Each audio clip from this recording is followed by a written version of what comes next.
আমাদের সামনে একটা চার্জার দেখা যাচ্ছে, এটা লিথিয়াম ব্যাটারি চার্জার। তো গতকালকে বৃষ্টির কারণে চার্জারটাতে কোনো কারণে পানি সংস্পর্শে এসেছে, যার কারণে যে কি অবস্থা, চার্জারটা একেবারে ডেড হয়ে গেছে।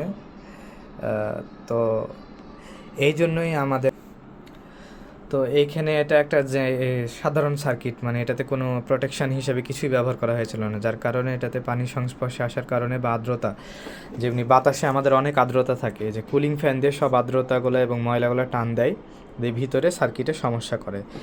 এই সমস্যাগুলো সমাধানের জন্যই এই মূলত কোম্পানি এখন এই সিলিকন পটিং ইউজ করায়। ধরেন সবচাইতে সিলিকন পটিং ইউজ করার জন্য যে কারণটা হয়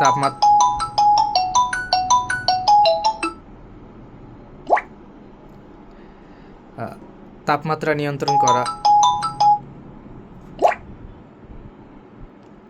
তারপরে ধরেন বৈদ্যুতিক ইনসুলেশনের জন্য ব্যবহার করা হয় ইলেকট্রিক ইনসুলেশন, যার কারণে এটাতে ইনসুলেশন ছিল না বলে এটাতে ফায়ার, এই যে কী অবস্থা হয়ে গেছে। যদি এটাতে পটিং থাকতো তাহলে এই এটা আর হওয়ার চান্স ছিল না, যার জন্য সিলিকন পটিং অত্যন্ত গুরুত্বপূর্ণ একটা জিনিস হয়ে গেছে।